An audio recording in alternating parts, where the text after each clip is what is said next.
আসসালামু আলাইকুম। আমি আমাদের গ্রাম পান্ডুগড়ের রাস্তা নিয়ে কিছু কথা বলবো। বরিগাছতলা থেকে হোসনাবাদ হয়ে হাই স্কুল এবং জনাব কালুমুল্লার বাড়ি ব্রিজ পর্যন্ত যে রাস্তাটা পাকা হয়েছে, আমি সংশ্লিষ্ট কর্তৃপক্ষ এবং সবাইকে ধন্যবাদ জানাবো। এই রাস্তাটির দরকার ছিল অনেক, এবং ফুলগড় গ্রামের সাথেও এটি যুক্ত এই রাস্তাটি। এই রাস্তা হওয়াটা অনেক ভালো হয়েছে গ্রামবাসীর জন্য এবং দূরের গ্রামে যাতায়াতের জন্য।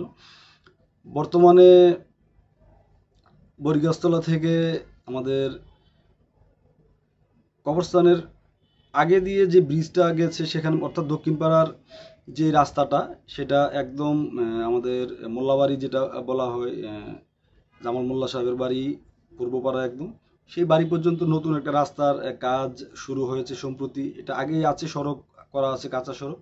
এটা সম্ভবত নতুন করে একদম পাকা হবে। এটাও খুব ভালো খবর আমাদের গ্রামবাসীর জন্য, এবং বিশেষ করে দক্ষিণ পাড়াবাসীর জন্য অনেক ভালো একটা খবর, গ্রামবাসীর জন্য অনেক ভালো একটা খবর।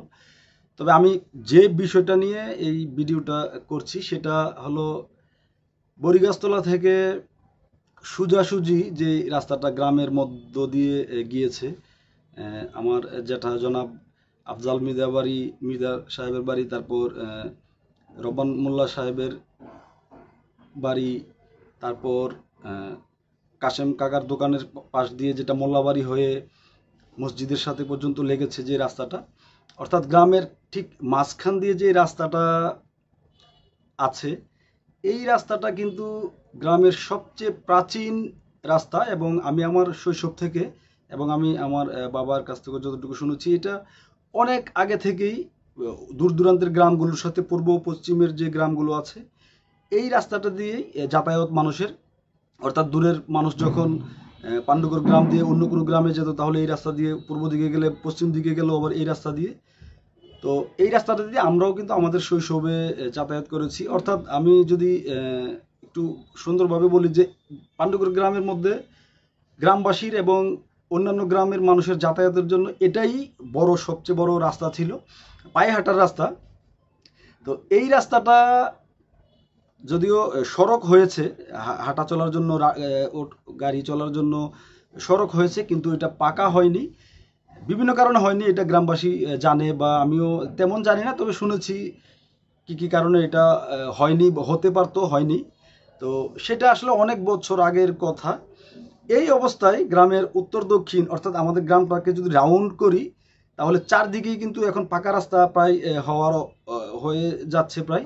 কিন্তু আমাদের যে এই যে মধ্যপাড়ার যে রাস্তাটা, একদম রাউন্ডের মাঝখান দিয়ে যে একটা পূর্ব পশ্চিম রাস্তা, এই রাস্তাটা কিন্তু খুব অবহেলিত। এবং আমাদের বাড়ির পাশে যে মোল্লাবাড়ির এখানে একটা ব্রিজ আছে, এই ব্রিজটা হচ্ছে না, এবং আগে যে ব্রিজটা হয়েছিল সেটাও খুব সুন্দরভাবে হয়নি। সেটা সরাসরি বাড়িতে, দুই বাড়িতে, আমাদের মিদ্যাবাড়ি এবং মোল্লাবাড়ির যাতায়াতের মতো এটা সোজা রাস্তা হয়ে গেছে। অর্থাৎ যেভাবে রাস্তাটা পূর্ব দিকে মুখী হওয়ার কথা ছিল সেভাবে হয়নি। তো এই ব্রিজটা এখন, এটা একদম ভেঙে গেছে, নষ্ট হয়ে গেছে।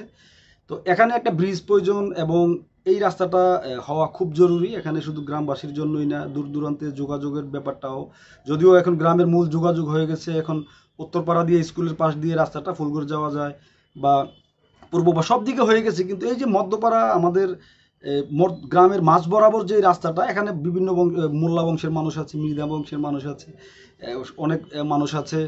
তো এই যে মূল রাস্তাটা, এই রাস্তাটা কিন্তু এখনো অবহেলিত অবস্থায় আছে। আমি জানি না যে গ্রামবাসীর এই রাস্তাটা নিয়ে চিন্তা ভাবনা কি, এবং যারা এই রাস্তা দিয়ে যাতায়াত করে এবং যারা দায়িত্বশীল আছে তাদের চিন্তা ভাবনা কি।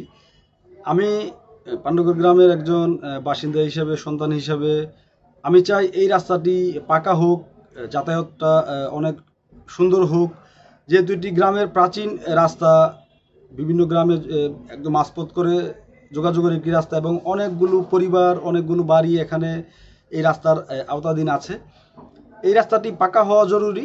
যে কারণে হয়নি বা আটকে আছে, হোক যেভাবেই হোক, আমরা চাই সেই বিষয়গুলোকে পেছনে ফেলে রাস্তাটাকে কিভাবে পাকা করা যায় সেই ব্যবস্থা গ্রহণ করা। এই ক্ষেত্রে যারা সরকারি কর্তৃপক্ষ আছে এবং গ্রামের দায়িত্বশীল ব্যক্তি আছে, সবাই মিলে যদি আমরা চেষ্টা করি, তাহলে কিন্তু এই রাস্তাটি পাকা করা সম্ভব।